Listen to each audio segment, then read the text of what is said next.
이번 시간에는 우리 고용을 증대시킨 기업에 대한 세액 공제하고 통합 고용 세액 공제 관련되는 부분을 설명을 드리도록 하겠습니다.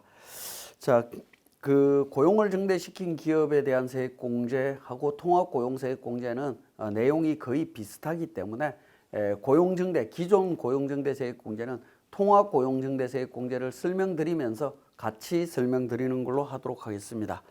자, 통합 고용 세액 공제 관련되는 부분을 한번 보시면 종전 세액 공제 부분입니다. 경력 단절 여성 고용기업에 대한 세액 공제, 그 다음에 중소기업 증가에 대한 그러니까 고용을 증대시킨 기업에 대한 세액 공제, 중소기업 사회보험료 세액 공제, 정규직 근로자로의 전환에 따른 세액 공제, 요 네 가지가 23년도 1월 1일부터 통합 고용 세액 공제로 바뀌었다라는 겁니다. 여기에 보시면 고용 증대 세액 공제, 정규직 근로자로의 전환 세액 공제, 육아휴직 복귀자에 대한 세액 공제, 요 네 가지가 합쳐져서 세 가지가 하나의 조문으로 묶였다라고 보시면 될 것 같습니다. 자, 이렇게 되어 있는데 중요한 거는 뭐냐면 경력 단절 여성과 정규직 근로자로의 전환에 따른 세액 공제는 22년 12월 31일 날로 일몰 종료됐다라고 보시면 될 것 같고요.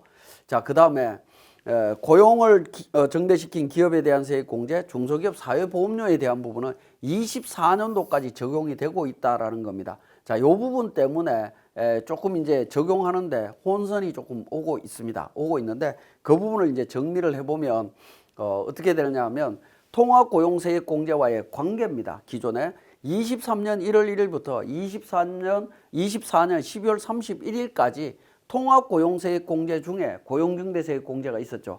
그 고용 증대 세액 공제하고 24년도까지 적용되고 있는 기존 고용 증대와 그 다음에 사회보험료 세액 공제 중에는 하나만 적용하도록 되어 있습니다. 하나만 적용을 합니다.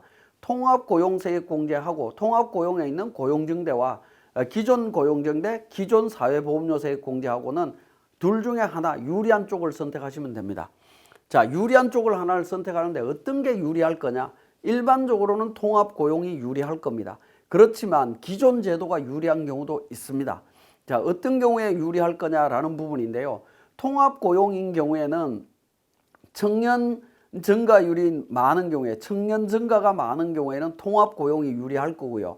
그 다음에 청년 증가율보다는 일반 근로자가, 청년 외 근로자가 많이 증가했고, 그 다음에 전체 인건비 범위가 좀 높은 수준에 있는 회사들이죠. 이런 경우에는 기존 제도가 유리할 수 있습니다. 왜냐하면 중소기업 사회보험료 세액 공제 금액이 생각보다 크게 나오기 때문에 그렇습니다. 자, 그 부분 때문에 좀 살펴보실 필요가 있다. 판단해 보실 필요가 있다라는 겁니다. 자, 그 다음에 통합 고용 세액 공제 중에 고용 증대 세액 공제를 선택했다 하더라도 기존 고용 증대 세액 공제에 대한 추가 세액 공제, 추가 공제, 2차, 3차 공제, 그 다음에 중소기업 사회보험료에 대한 금액, 추가 공제 부분이 있습니다. 이 부분에 대해서는 중복 적용되느냐라는 건데 당연히 중복 적용됩니다. 이 부분 굉장히 많이 질문을 주시는데 당연히 적용이 되는 거다라고 보시면 됩니다. 이게 적용이 안 된다라고 하면 그러니까 법조문이 서로 연결이 안 되는 문제가 생깁니다. 법을 해석하는 데 있어서 연결이 안 되기 때문에 1차 세액 공제에 대해서는 중복 적용 안 되겠지만 2차, 3차는 통합 고용 세액 공제에 나오는 고용 증대 세액 공제하고는 중복 적용된다라고 보시면 되겠습니다. 자, 그 다음에 통합 고용 세액 공제하고 고용 증대 세액 공제를 한번 비교를 해보면요. 기존 고용 증대하고 통합 고용 세액 공제의 고용 증대 세액 공제는 소비성 서비스업을 제외한 내국인이다라고 하는 부분은 범위가 똑같습니다. 자, 차이 나는 부분은 청년의 범위가 되겠는데 청년은 기존은 29세 이하, 장애인, 근로계약 체계를 현재 60세 이상인 사람으로 이렇게 분류를 하고 있는데 통합 고용 쪽에서는 34세 이하 청년으로 되어 있고요. 그 다음에 장애인, 근로계약 체계를 현재 60세 이상인 사람, 그 다음에 추가된 사람이 경력 단절 여성이 추가되어 있습니다. 이 두 범위가 다르다라는 거죠. 29세에서 34세로 늘어났다라는 거 기억을 해 주시고요. 자, 그 다음에 세액 공제 금액도 달라졌다라고 보시면 되겠습니다. 기존 제도는 수도권 기준으로 중소기업인 경우에 청년은 1,100만 원, 청년 외에는 700만 원이었는데 중소기업 기준으로 1,450만 원, 850만 원으로 금액이 대폭 상향됐다라는 거 기억을 하시면 되겠습니다. 자, 그 다음에 추가 공제는 중소기업, 중견기업 총 3년이고 그 외 기업은 2년이다라는 거 기존 제도하고 똑같습니다. 자, 추가 납부세액 계산도 고용이 감소됐을 때 추가 납부세액 계산 방법은 동일하게 적용이 됩니다. 자, 그 다음에 추가 납부세액에 대한 납부 방법이 되겠습니다. 기존 고용증대세액 공제에 대해서는 대부분 보면 기존 고용증대나 통합고용증대는 최저한세 적용 때문에 이월된 세액이 상당히 많이 있습니다. 그 이월된 세액이 있는 경우에 추가 납부세액이 발생했을 때 이월된 세액에서 차감할 거냐 아니면 이미 세액공제 받은 세액을 납부할 거냐 이 문제가 되겠는데 기존 고용증대세액 공제에서는 그 규정이 없습니다. 예규에서 선공제분을 납부하고 이월세액을 감소시키는 걸로 이야기를 하고 있습니다. 예규가 있는데 통합고용 쪽에서는 통합고용세액 공제의 법조문에 이월세액에서 먼저 차감하고 부족분은 선공제분은 납부하도록 되어 있다라는 겁니다. 그래서 이 두 개가 서로 달리 적용이 되고 있는데 기존 고용증대세액 공제의 예규는 실무적으로 조금 문제가 있다라는 생각은 좀 듭니다. 왜냐하면 법에 규정이 없는 한 세법을 해석할 때 대원칙은 뭐냐면 납세자한테 유리하게 해석하는 게 일반적인 원칙입니다. 근데 이 규정은 국가 입장에서 본 예규로 보여집니다. 근데 어쨌든 예규가 있기 때문에 실무 적용하실 때 참고하셔서 적용을 하셔야 될 것 같습니다. 자, 적용 대상을 보면 소비성 서비스업을 제외한 내국법인이다라는 거, 내국인이다라는 거 동일합니다. 우리 기존 제도나 고용증대나 통합고용이나 똑같다라고 보시면 되겠고요. 자, 세액공제액은 청년 증가 인원수에 기업별 다음의 금액을 적용한다. 이걸 우대공제라고 합니다. 청년에 대한 부분을 우대공제라고 하는데 수도권은 1,450만 원부터 시작해서 요 공제 금액을 적용하겠다라는 부분이 되겠습니다. 근데 청년 외의 증가 인원수에도 기업별 금액, 청년 외에는 일반공제라고 이야기하고 850만 원부터 적용하도록 되어 있습니다. 근데 대기업은 청년 외의 인원 증가분에 대해서는 적용하지 않습니다. 제로가 됩니다. 그리고 1과 2는 증가한 인원수는 전체 상시 근로자의 증가한 인원수를 한도로 하도록 되어 있습니다. 통합고용에서요. 한도로 하도록 되어 있는데 법조문에는 이렇게 나와 있습니다. 나와 있는데 우리 예규에서 보면 전체 상시 근로자의 증가한 인원수에 기업별 다음의 금액이다라고 해서 일반 공제 금액을 적용해서 세액 공제를 받을 수가 있도록 되어 있습니다. 그래서 우리가 원칙적으로 우대 공제와 일반 공제를 구분해서 계산한 세액 공제 또는 일반 공제로만 계산했을 때를 선택할 수 있도록 하고 있다라는 겁니다. 우리 예규에서 그렇게 해석을 하고 있는데 고용증대세액공제 적용 방법에서 23년 8월 달에 나온 예규입니다. 조특법에 나와 있는 우대공제하고 일반공제를 선택해서 적용할 수 있느냐? 선택해서 적용할 수 있다라고 되어 있습니다. 자, 그리고 사후관리 기간 중에 청년 근로자 수는 감소하고 그 외 근로자 수가 증가해서 전체 근로자 수가 증가 또는 유지한 경우에 공제기간에 대해서 우대공제액이 아닌 일반공제액을 적용한다라는 겁니다. 이 부분도 사실은 법을 엄격하게 적용하면 해석을 하면 이렇게 해석은 안 됩니다만은 입법 취지 때문에 이렇게 해석을 하고 있는 걸로 보여집니다.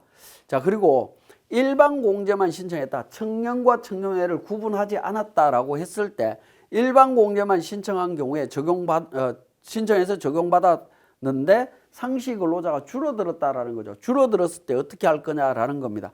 이 경우에 모두 감소한 경우 추가 납부세액 계산은 청년 등 상시 근로자 감소 인원에 대해서 일반 공제액을 추가 납부액으로 계산하시면 됩니다.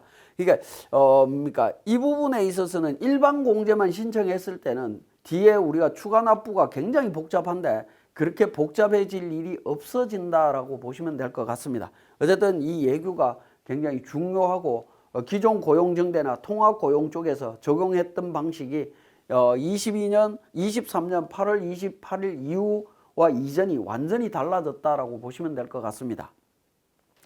자, 증가한 전체 상시 근로자 수를 한도로 적용한다라는 의미가 어떻게 되느냐라는 부분입니다. 간략하게 보면 전체 그러니까 청년이 2명 늘어났는데 청년 외가 1명 줄었어요. 그래서 전체가 1명 줄었습니다.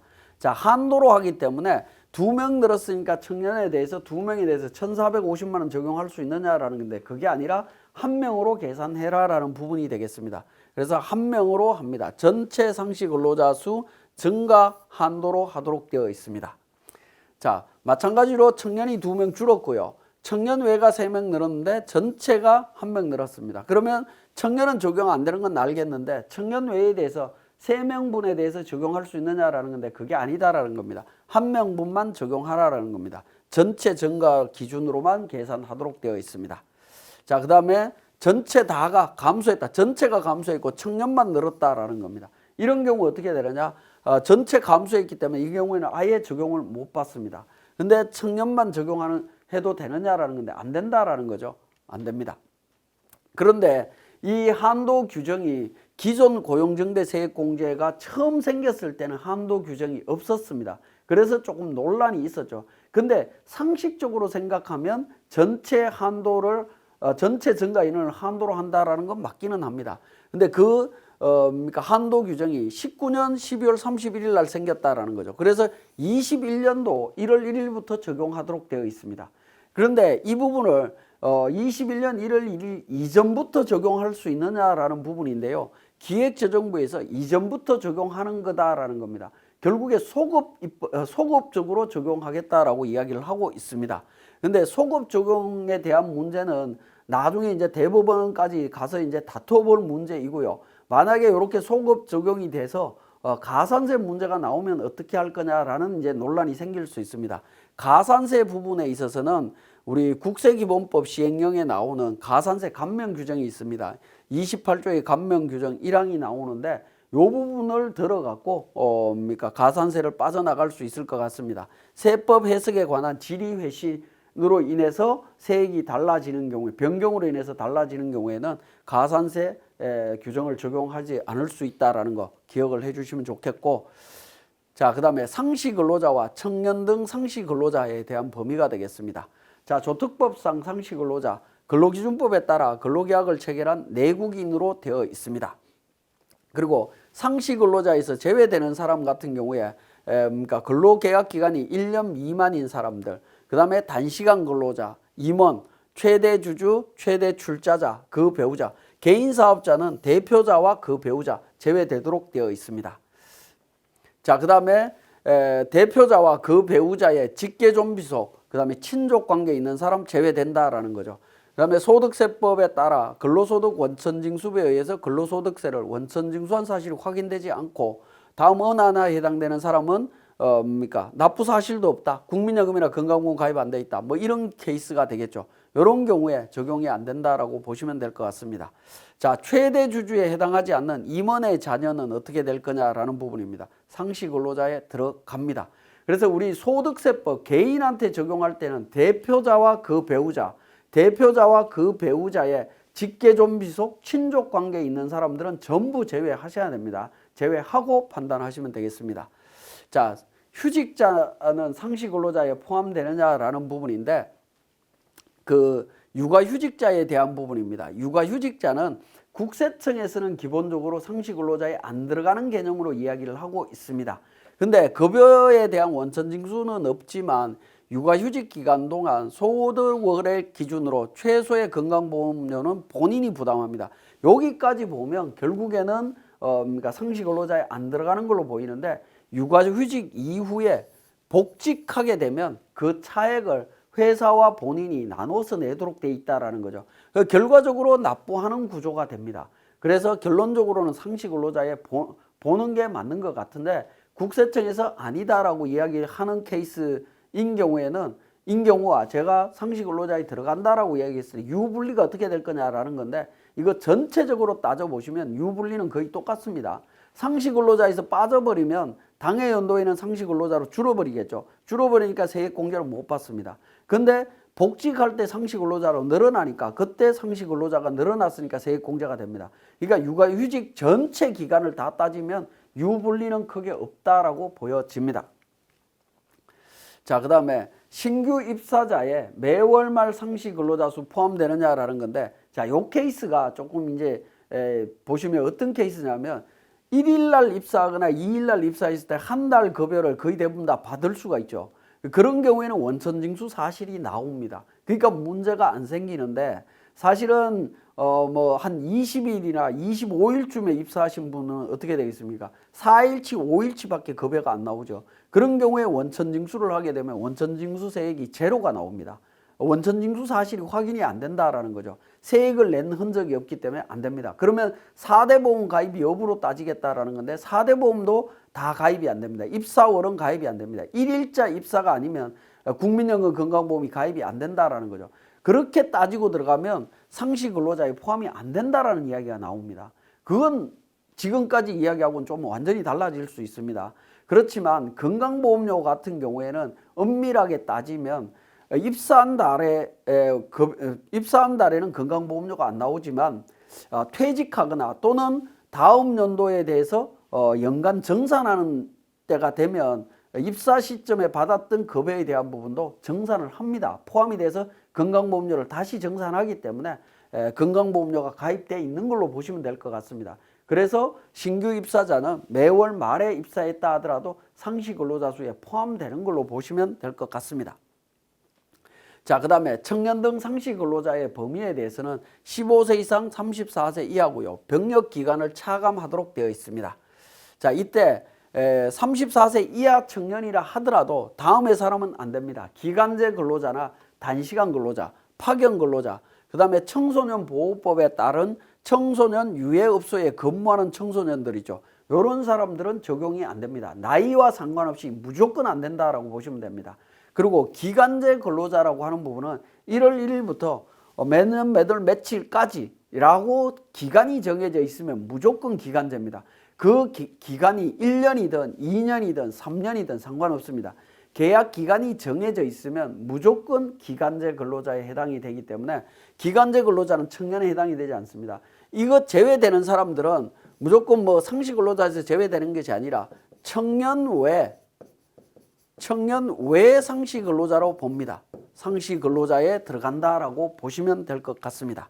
자, 그 다음에 근로계약 체계를 현재 연령이 60세 이상인 사람, 그 다음에 장애인과 관련되는 부분, 경력 단절 여성까지 청년 범위에 들어간다라고 보시면 되겠습니다. 그리고 장애인과 관련해서는 우리 연말 정산할 때 항시 치료를 요하는 중증 환자 있죠. 이 사람들은 제외됩니다. 자, 연말 정산할 때 들어가는 중증 환자는 이렇게 되어 있죠. 항시 치료를 요하는 중증 환자로서 취업이나 취약이 곤란한 상태에 있는 사람으로서 의사가 발급하는 장애인 증명서가 됩니다. 자, 이런 사람들은 취업이 불가능한데 상시 근로자에 들어올 수가 없죠. 그래서 원칙적으로 다 제외가 되도록 되어 있습니다. 자, 그 다음에 청년의 나이를 계산하는 부분에 있어서는 34세 이하인데 만 35세 미만인 사람을 34세 이하로 보고 있습니다. 이 경우에 병역을 이행한 기간을 차감하도록 되어 있고요. 6년을 한도로 차감을 합니다.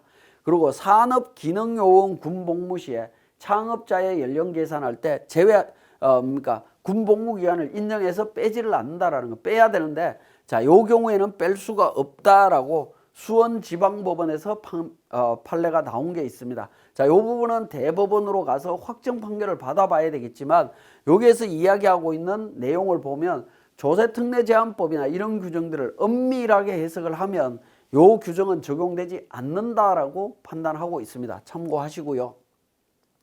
자, 경력단절 여성에 대한 부분입니다. 앞에서 경단녀에 대한 설명을 한번 드렸죠. 동일한 내용입니다. 동일한 업종의 기업에서 1년 이상 근무한 후에 결혼, 임신, 출산, 육아, 자녀 교육의 사유로 퇴직을 해야 되고요. 동일한 업종이다라고 할 때 중분류다라고 중분류까지 따집니다. 그 다음에 퇴직한 날로부터 2년에서 15년 최대 주주, 최대 출자자와 그 친족 관계가 아니어야 된다라는 거 똑같은 내용이고요.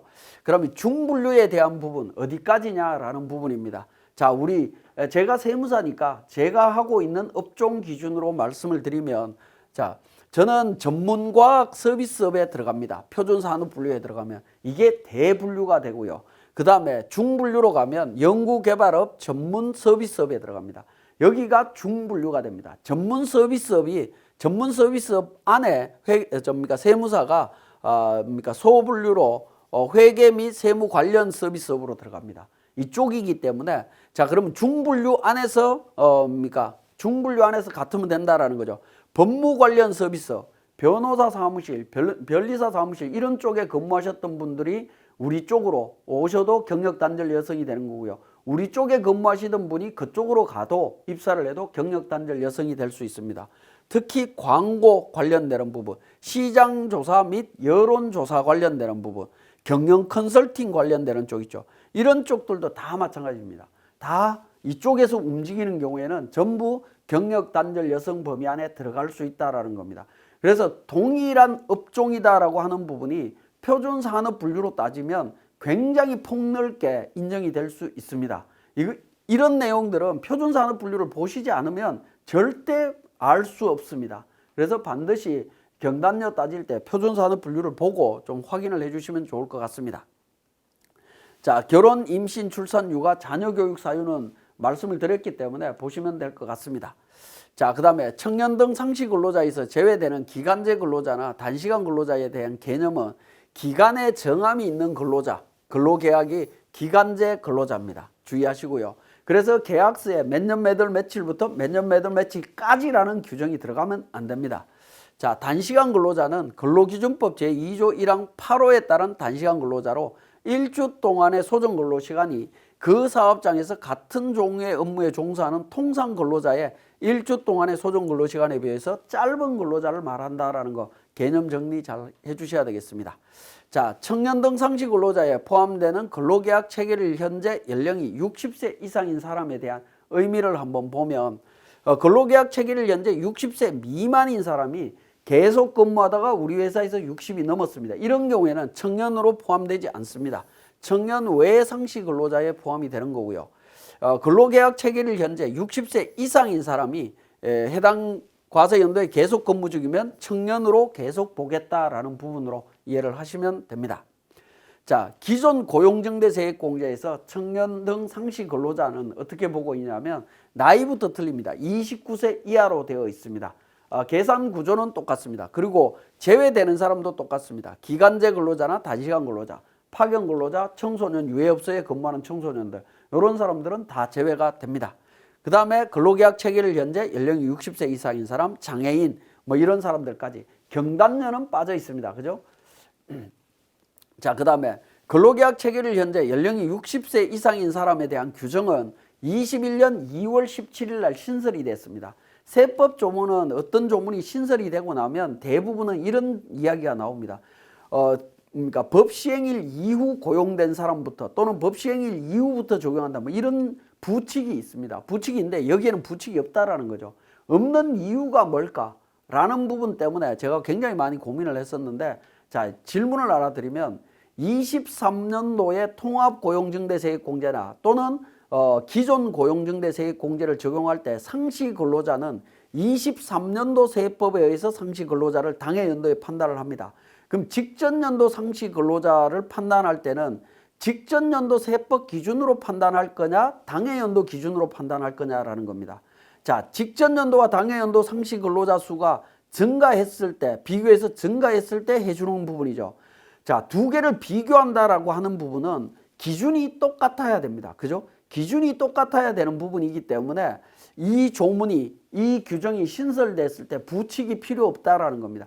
당연히 직전 연도 판단할 때 당연히 그러니까 당해 연도 세법 기준으로 정해야 똑같은 기준에 의한 상시 근로자를 계산했을 거고 근로자 수를 계산했을 거고 그 부분이 증가인지 감소인지를 판단할 수가 있습니다.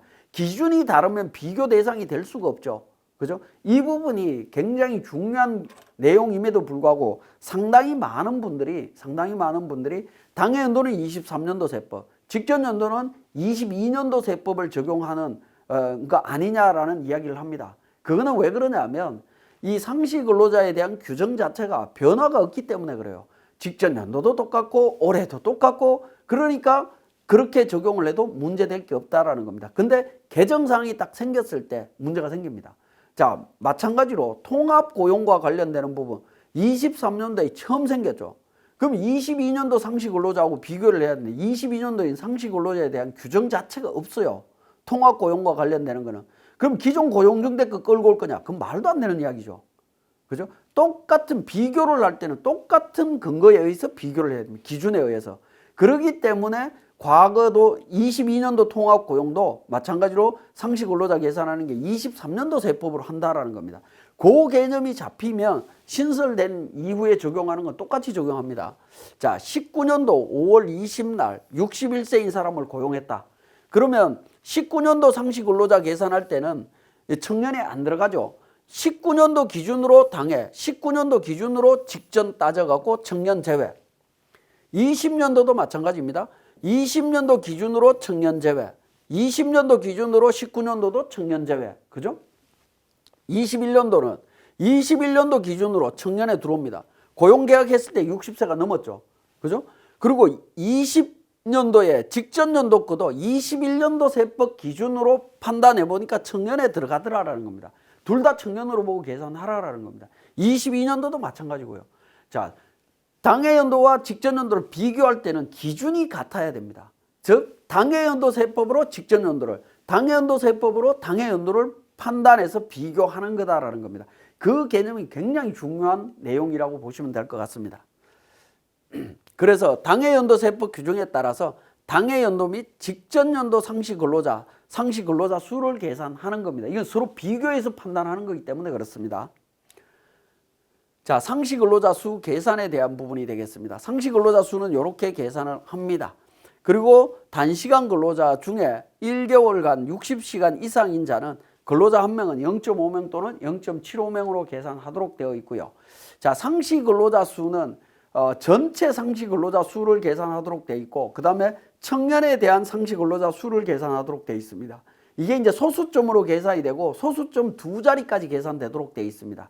그러다 보니까 청년 외 상시 근로자 수는 어떻게 계산하느냐라는 겁니다. 일반적으로 청년 상시 근로자 수 계산하고 청년 외 상시 근로자 수를 같은 산식에 의해서 계산을 하게 되면 소수점 두째 자리에 있어서 좀 차이가 생깁니다. 전체 0.01에서 0.09까지 차이가 생깁니다. 자, 이 부분은 어떻게 할 거냐라는 부분인데, 그러니까 국세청에서 하는 이야기는 전체 상시 근로자 수 계산하는 게 있고, 그 다음에 청년 등 상시 근로자 수 계산하는 게 있으니까 전체에서 청년 등을 빼고 난 나머지를 청년 외 상시 근로자 수로 발하라고 되어 있습니다. 그러면 0.01에서 0.09 사이의 차이가 정리가 된다라고 보는 겁니다. 자, 상시 근로자 수 계산 시기는 세액 공제할 때 계산하는 거고요. 그 다음에 고용 감소로 인해서 단기 이전 세액 공제에 대한 추가 납부 세액을 계산할 때도 계산을 합니다. 요거는 청년 의제 규정 때문에 그렇습니다. 뒤에서 설명을 드릴 거고요. 자, 고용정대는 사업장이 여러 개 있을 때 어떻게 할 거냐? 전체 사업장을 기준으로 판단을 합니다. 전체 사업장을 기준으로. 자, 전체 사업장을 기준으로 판단한다라고 계산을 한다라고 이야기를 했기 때문에, 자, 요 경우에 이제 문제가 좀 생깁니다. 지방에 있는 기업이 사업장이 여러 개 있다. 지방에 같이 있는 경우에는 상관이 없습니다. 근데 지방과 수도권에 같이 사업장이 있으면 어떻게 되느냐? 자, 제가 서울에서 사업을 하나 하는데, 식당을 하나 하는데, 그러니까 홍천에다가, 강원도 홍천에다가 식당을 또 하나 냈어요. 자, 이런 경우에 전체 사업장 기준으로 상시 근로자 수 계산하고 세액 공제를 적용합니다. 근데 세액 공제 금액이 수도권과 지방은 다르죠. 수도권 밖은 다르죠. 이 부분 어떻게 계산할 거냐라는 부분입니다. 지금 나와 있는 고용정대 관련되는 예규 관련해서는 이 부분이 유일하게 예규가 하나가 나와 있는데, 그 예규로 모든 사례를 다 풀어내기는 현실적으로 좀 어려운 것 같습니다. 자, 요걸 어떻게 할 거냐? 그러니까 다수 사업장도 전체 사업장을 기준으로 한다라고 하는 부분을 예규를 바꾸든가 아니면 세부적으로 뭔가를 만들어내든가 하는 규정이 있어야 되지 않느냐 하는 겁니다. 이 부분이 지금 해결이 안 되고 있습니다. 자, 그 다음에 추가 세액 공제 관련되는 부분이 되겠습니다. 자, 세액 공제 받은 과세연도 종료일부터 1년까지 또는 중소기업이나 중견기업이 2년까지 고용이 감소하지 않으면 추가로 세액 공제해 줍니다. 중소기업, 중견기업은 총 3회, 일반 기업은 총 2회에 대한 세액 공제를 적용을 해 줍니다. 자, 그래서 보시면 우리 세액 공제를 계산을 할 때 1차, 2차, 3차 세액 공제가 있습니다. 세액 공제가 있는데 대부분 고용정대나 통합고용세액공제에서 이 부분이 힘들어하는 이유가 1차 세액공제, 2차 세액공제, 3차 세액공제를 한꺼번에 계산하기 때문에 그렇습니다. 그렇게 계산하면 머리가 아무리 뛰어난 사람도 많이 혼선이 옵니다. 그러니까 1차 세액공제만 따로, 2차 세액공제는 그거대로 또 따로, 3차 세액공제는 3차 세액공제대로 따로따로 계산을 하셔야 됩니다. 따로따로 계산해야 됩니다. 자, 23년도 기준으로 보면 25년도에 5명이었고 26년도에 1명이었죠. 그래서 1차 세액공제 1,450만 원 적용을 해줍니다. 자, 24년도에 갔을 때 1차 세액공제는 이 두 개를 비교해서 1명 늘었으니까 1,450만 원. 25년도에 1차는 1명이 늘었으니까 또 적용이 되는 거고요. 또 1명이 늘었으니까 1차 이렇게 됩니다. 자, 같은 1차끼리만 말씀을 드렸고요.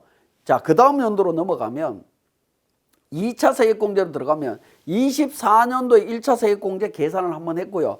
그 다음에 23년도에 대한 2차 세액공제는 23년도 6명 대비 고용이 유지되고 있기 때문에 2차 세액공제를 해줍니다. 자, 3차 세액공제로 가면 23년도 6명 대비 25년도하고 비교해보면 고용이 감소하지 않았죠. 그래서 동일한 금액을 한 번 더 공제를 해줍니다. 그래서 최대 3번 공제가 일어난다라고 보시면 되겠습니다. 그래서 고용정대는 이런 표에 의해서 계산하시는 게 가장 그러니까 눈에 와닿는 게 아닌가 하는 생각이 듭니다. 그래서 고용정대 1차, 2차, 3차, 1차, 2차, 3차, 1차, 2차, 3차 이렇게 계산을 한다라고 보시면 되겠고요. 그래서 1차 세액공제 계산하고 2차, 3차를 따로따로 각각 계산을 하셔갖고 전체 세액을 적용을 하시면 됩니다. 요 방식이 우리 고용정대 세액공제에 대한 서식 작성 방식하고 동일하게 생겼습니다. 동일하게 생겼다라는 거 보시면 되겠고요. 자, 그 다음에 근로자가 감소하고 다음에 다시 증가하면 고용정대 되느냐? 이건 당연히 되는 부분이라고 보시면 됩니다. 자, 그 다음에 추가세액 공제 배제 부분이 되겠습니다. 요 경우에는 이제 추가 납부세액이 발생되는 케이스가 되겠는데, 자, 보시면 추가세액 공제 배제는 전체 상시 근로자 수가 최초로 공제받은 과세 연도에 비해서 감소했다면 감소한 과세 연도부터 배제합니다. 자, 여기서 중요한 단어가 뭐죠? 부터라는 겁니다. 부터. 과세한 부터 배제합니다. 2차 세액공제 적용하려고 했는데 추가 세액공제를 적용하려고 했는데 고용이 감소했어요. 그러면 3차 년도에 고용이 늘었든 말든 무조건 배제라는 겁니다. 그러니까 2차 년도부터 그러니까 감소한 연도부터 그 다음 뒤에 있는 것 전부 배제된다라고 보시면 됩니다. 자, 그 다음에 전체 상시 근로자 수는 감소하지 않았지만 청년 등 상시 근로자 수가 감소한 경우에는 감소한 과세 연도부터 청년 등 상시 근로자 수 증가 세액공제 배제합니다. 배제하는데 이때 입법 취지라든가 이런 것 때문에 다만 전체 상시 근로자 수 증가 인원수에 청년 외 상시 근로자 공제 금액을 적용해서 추가 공제해 주겠다라는 겁니다. 1,450만 원 적용해서 해주던 세액공제는 못 해주겠지만 다시 계산해서 850으로 계산을 해주겠다라는 겁니다. 그죠? 전체 상시 근로자 수는 감소하지 않았다. 유지가 되고 있는데 청년만 줄었다라는 겁니다. 이 이야기는 뭐냐면 청년이 줄어든 것만큼 청년 외가 늘었다라는 거죠. 그런 경우에는 이렇게 적용해 주겠다라고 예규가 나와 있습니다. 추가 세액 공제 배제 시에 추가 납부 세액이 발생한다라는 점도 기억을 하시면 되겠고, 자, 사례를 한번 보면 수도권 내에서 청년 등 상시 근로자 없고요. 전체 상시 근로자 수는 감소하는 경우에 중소기업을 가정했고 추가 납부 세액은 고려하지 않습니다. 자, 23년도에 5명에서 6명으로 이렇게 1명 늘었습니다. 그래서 850만 원 1차 세액 공제 적용했습니다. 그죠? 적용했고요. 자, 그 경우에 보시면 그 다음에 24년도 같은 경우에는 1차 세액공제가 6명하고 비교해서 1명 세액공제했죠. 제가 24년도까지만 비교를 해드리겠습니다. 자, 그 다음에 2차 세액공제로 가면 23년도에 공제받았던 것 대비 24년도하고 비교해보면 어떻게 되죠? 고용이 감소하지 않았죠. 그래서 추가 세액공제를 한 번 더 해주겠다라는 겁니다. 그런데 24년도에는 어떻게 되죠? 24년도에는 원래 7명이었는데 25년도 가니까 줄었어요. 감소했습니다. 이런 경우에는 24년도에는 배제됩니다. 그죠? 감소 배제된다. 그러니까 추가 공제 안 된다라는 거죠. 추가 공제가 안 됩니다. 자, 그 다음에 보시면 3차 년도로 가면 3차 세액공제를 가면 23년도에 6명인데 25년도가 5명이죠. 고용이 감소했습니다. 그죠? 감소했기 때문에 추가 배제 납부가 나옵니다. 추가 공제는 안 되고 납부가 나온다라는 겁니다. 24년도는 어떻게 되죠? 자, 24년도 기준으로 보면 배제가 됐습니다. 그죠? 2차에서 배제가 됐고요. 26년도까지 가보면 어떻게 됩니까? 24년도에 7명이었어요. 근데 26년도에 9명이 됐죠. 2명이 늘었습니다. 늘었지만 25년도에 추가 공제가 안 되면 이 과세 연도부터 그 다음 연도는 무조건 배제라고 했죠. 배제가 돼버립니다. 그 다음 연도 무조건 배제가 된다라는 겁니다. 그죠? 2차에서 추가 공제가 안 되면 3차는 무조건 배제입니다. 자, 이 부분도 흐름을 잘 파악해 주시면 되겠습니다. 자, 그 다음에 수도권 내에서 전체 상시 근로자 수는 증가했지만 청년 등 상시 근로자 수가 감소했을 때 어떻게 할 거냐라는 부분입니다. 자, 이 표를 이제 많이 보시게 될 텐데 우리 교재에 보면 1차하고 3차라고 이렇게 표시가 되어 있죠. 1차, 3차, 1차, 3차 이렇게 되어 있는데 정감 부분이에요. 1차는 1차와 2차를 동시에 표현한 의미다라고 보시면 되겠고 3차는 3차 세액공제 시에 상시 근로자 수 증감을 의미하는 거다라고 이제 정리를 하시고 보시면 됩니다. 자, 1차 세액공제 관련되는 부분 23년도에 22년도 대비해서 한 명 해서 2명 늘었어요. 그러면 청년 한 명에 대해서 1,450만 원, 청년 외 한 명에 대해서 850만 원에서 2,300만 원 세액공제를 받을 수 있습니다. 그죠? 24년도 1차 세액공제도 마찬가지고 쭉 적용을 해주시면 된다라는 겁니다. 자, 그 다음에 자, 세액공제 금액은 제가 계산하는 과정은 말씀을 드렸고요. 자, 그 다음에 보시면 2차 세액공제로 가보면 어떻게 될 거냐라는 겁니다. 24년도에 23년도 전체 6명 기준으로 전체가 유지되고 있죠. 그래서 한 번 더 추가 공제를 해줍니다. 한 번 더 추가 공제를 해준다라는 거죠. 자, 그런데 어떻게 되죠? 24년도는 23년도 비해서 2명이 늘었죠. 2명에 대해서 앞에서 보시면 세액공제를 받았을 겁니다. 그죠? 자, 앞에서 보시면 24년도에 1차 세액공제 2,300만 원 세액공제 받았죠. 자, 받은 상태에서 보시면 24년도 대비 25년도는 전체는 유지가 되고 있죠. 그죠? 8명 대비해서 1명이 늘었기 때문에 전체는 유지되고 있는데 청년이 줄었어요. 그러면 청년에 대해서는 추가 배제 납부가 나오겠지만 전체 유지되고 있기 때문에 이때 세액공제 어떻게 할 거냐? 24년도에 늘어난 요 2명에 대해서 청년 외로 해갖고 계산해 주겠다라는 겁니다. 원래는 1명에 대한 세액공제만 적용해야 되는데 전체가 유지되고 있기 때문에 2명에 대해서 전부 850 기준으로 세액공제 해주겠다라는 부분이 되겠습니다. 자, 계산 과정은 동일하고요. 자, 3차도 마찬가지가 되겠죠. 3차 세액공제 관련해서는 어떻게 되죠? 3차, 25년도의 3차 기준을 보면 되죠. 23년도하고 2명 늘었는데 6명입니다. 9명이고, 그러니까 2명만, 9명입니다. 전체는 유지되고 있는데 청년이 줄었네요. 그러면 청년 배제, 추가 배제, 납부가 나올 거고요. 청년 외에 대해서는 1차 년도 때 전체 늘어난 인원수 2명에 대해서 추가 공제해 주겠다라는 겁니다. 1,700만 원 추가 공제 받을 수 있습니다. 그래서 중간에 청년만 줄고 나머지가 유지되고 있다면 1차 년도에 전체 증가한 인원수 기준으로 청년 외 세액 공제 금액으로 추가 공제 받을 수 있다라고 보시면 되겠습니다.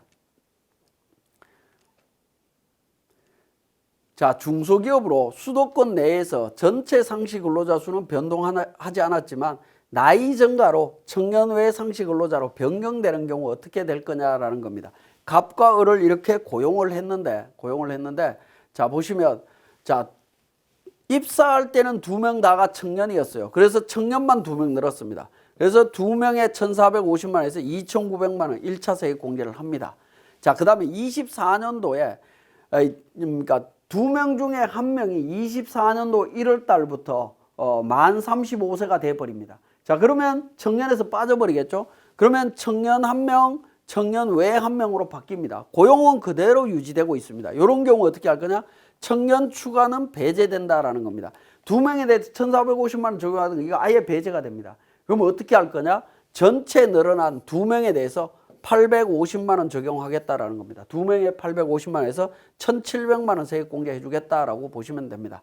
세 번째 연도로 갔을 때에는 그나마 남아있던 그 직원도 25년도가 됐을 때 그러니까 나이가 35세 넘었다라는 겁니다. 그래서 청년에서 빠져버리죠. 그러면 3차 비교는 어떻게 됩니까? 청년은 2명, 청년 외에는 2명 늘었는데 청년이 2명 줄었어요. 근데 전체는 변동이 없습니다. 유지가 되고 있다라는 겁니다. 그러면 청년 추가 배제된 것과 동시에 청년 외에 대해서 2명에 대해서 850만 원 적용해 주겠다라는 겁니다. 1차 연도에 늘어났던 인원 금액 기준으로 해 줍니다. 자, 추가 납부세액 계산할 때 어떻게 될 거냐? 추가 납부세액은 한 번 청년은 계속 청년으로 계산되기 때문에 추가 납부세액은 나오지 않습니다. 추가 납부세액을 적용할 때 최초로 공제받은 과세연도 23년도에 청년 등 상시근로자에 해당되는 자는 이후 과세연도에도 청년 등 상시근로자로 봐갖고 계산하기 때문에 감소가 없습니다. 그래서 추가 납부는 나오지 않는다라고 보시면 됩니다. 그래서 제가 계속 말씀드리는 부분은 세액 공제할 때 상시근로자 한 번 더 계산하고요. 그 다음에 추가 납부세액을 계산할 때 청년 의제를 적용해 갖고 한 번 더 계산을 해야 된다라는 거. 그래서 2번 계산한다라는 걸 계속 말씀드리고 있습니다. 자, 고용정대 세액공제 사후관리기간 중에 공제 방법 적용이라고 해서 내용이 나와 있습니다. 요거는 이제 이 내용을 바탕으로 해서 제가 앞에서 다 설명드린 내용이니까 예규를 한번 확인 차원에서 보시면 될 것 같습니다. 자, 이번 시간은 여기까지 설명드리도록 하겠습니다.